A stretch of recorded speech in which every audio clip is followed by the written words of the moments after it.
1:15 p.m. This is the Sri Lanka Broadcasting Corporation.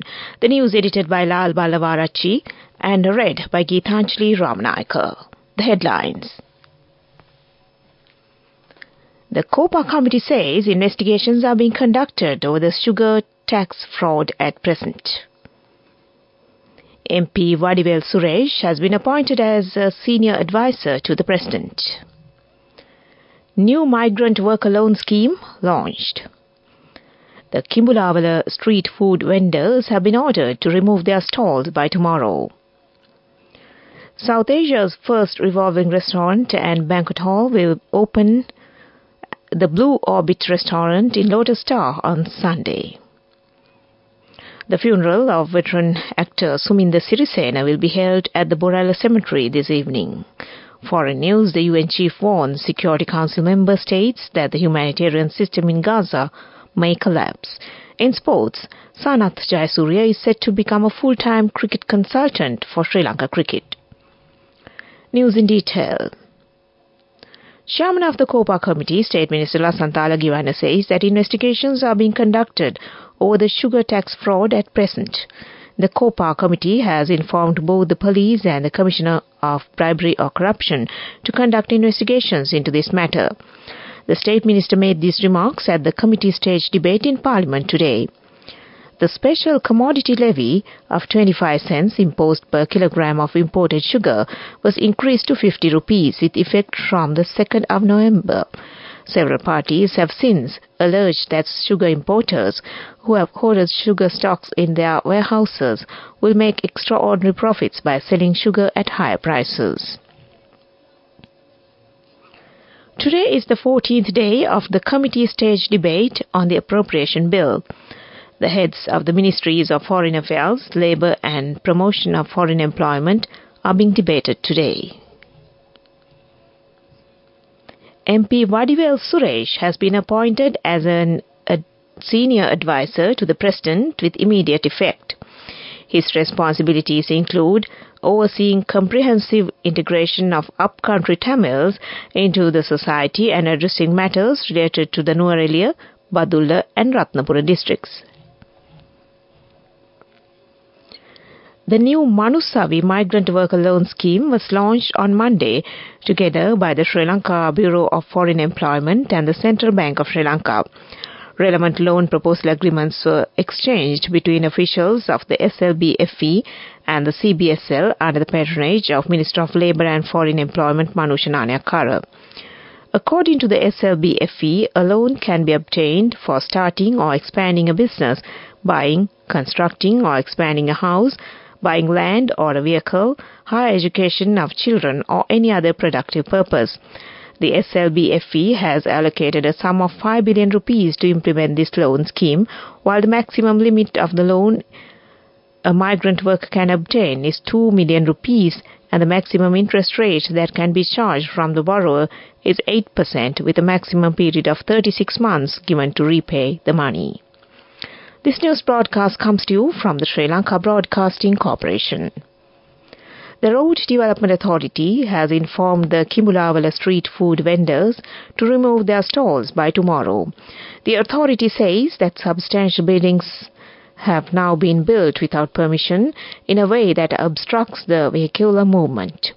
The RDA further emphasized that this decision was arrived at in consideration of the increased number of complaints received by the authority daily expressing concerns about road accidents that have occurred in the area as a result of this street food joint. However, the vendors say they are willing to continue the street food joint subjected to regulations by a designated institution. The funeral of the late veteran actor Suminda Sirisena will be held at the Borella Cemetery this evening. His remains are now lying at the Borella Raymond private funeral parlour for public to pay their last respects. Sirisena, who excelled in the three-way medium of acting, stage, cinema and small screen, began his career in 1960s. He became popular for his role in the stage play Pumudu Puttu. He made his film debut in 1976 with Vijay Dharmashree's movie Duhulu Malak. Sirisena, who acted in teledramas in the 1980s, contributed to more than 40 popular teledramas such as SLBC, Sihina Nimnaya, Charita Tunak, Ramya Suramya, Yasa Isuru, Kumari Hami, and Hiruta Muavi. He has won Best Actor awards on many occasions. And that ends local news for now. The main news story is brought to you by Sinhala Mahatmya.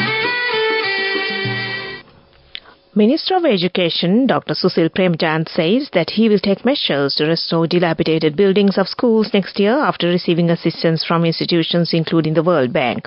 The minister said that information was received regarding 74 dilapidated school buildings and relevant authorities have been advised not to keep children in them, and some alternative arrangements have been made to solve all the problems in the school system. The minister said this while replying to a question by the opposition leader in Parliament yesterday. The minister further said that the money allocated from next year's budget will not be enough for the renovation of the dilapidated buildings, and estimates have been called before the 15th of December from 9 provinces where dilapidated buildings are located. And that was the main news story. The main news story was brought to you by Sinhala Mahatmya. On to Watchlight this afternoon. Amidst the onset of the rainy season, there has been a notable surge in dengue cases. Senior advisor to the President on National Security and Chief of Presidential Staff, Sagala Ratnayaka, has urged relevant departments to promptly implement measures to address this escalating situation. A meeting was convened at the Presidential Secretariat on Tuesday, spearheaded by Health State Minister Dr. Sita Arambepula and the Chief of Presidential Staff, Sagala Ratnayaka. During the discussion, Mr. Sagala Ratnayaka issued directives to the National Dengue Control Unit. Concerns were raised about the rising number of dengue cases in Colombo, Gampaha, Kandy and Jaffna districts.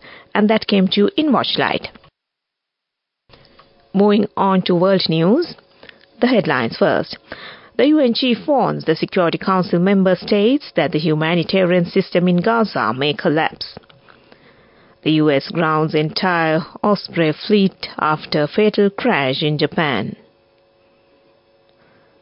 And blood test shows if organs are aging fast or slowly.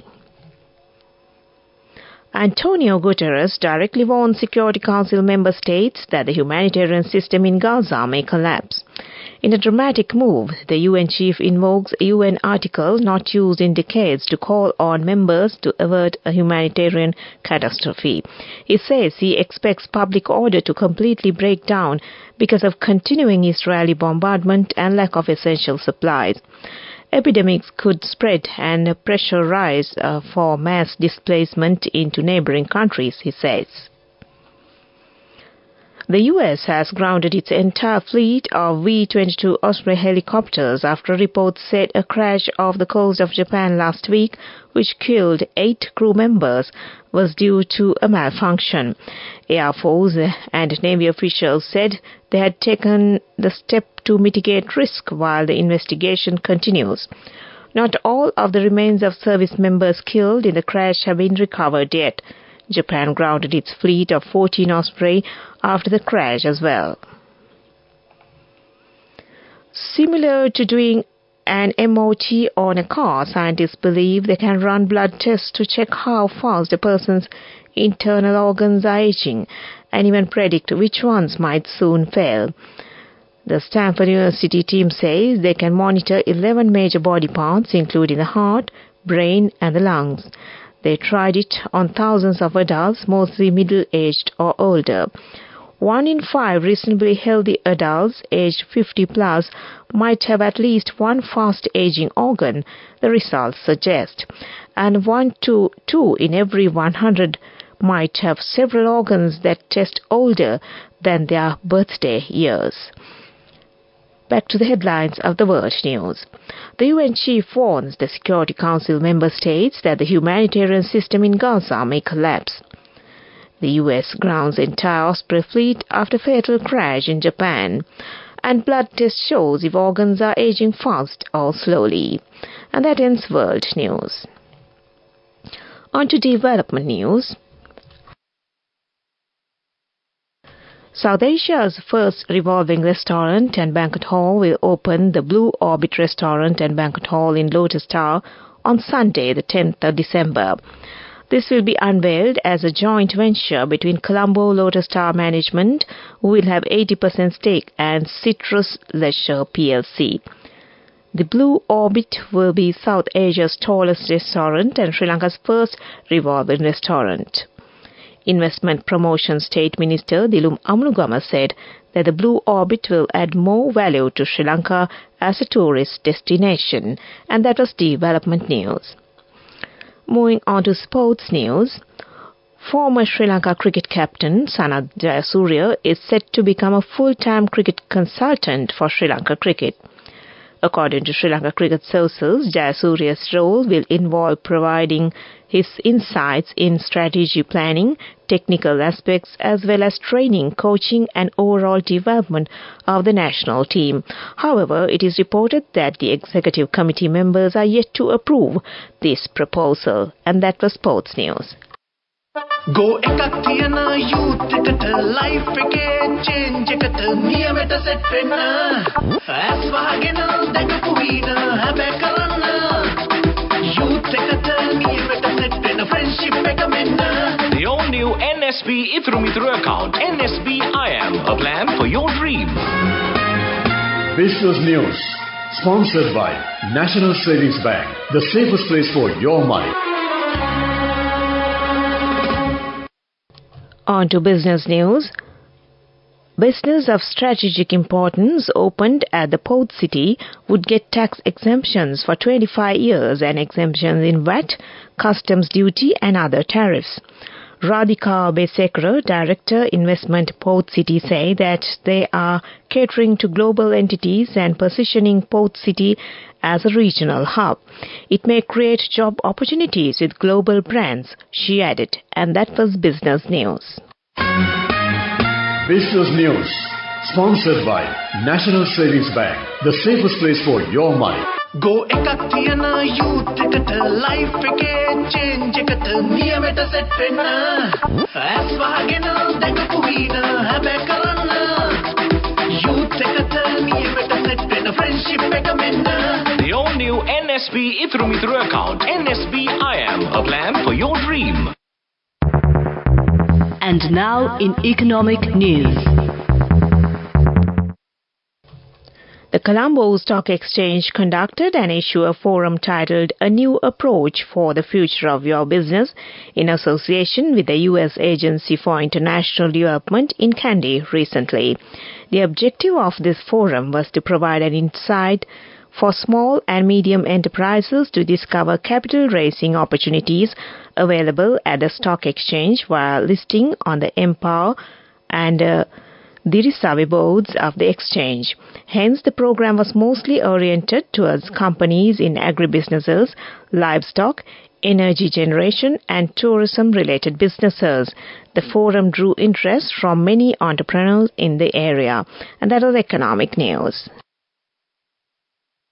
On to the weather report. Showers or thundershowers will occur at several places over most provinces of the island in the afternoon. Heavy showers, about 100 millimeters, are likely at some places in the central, Sabragamua and north-central provinces.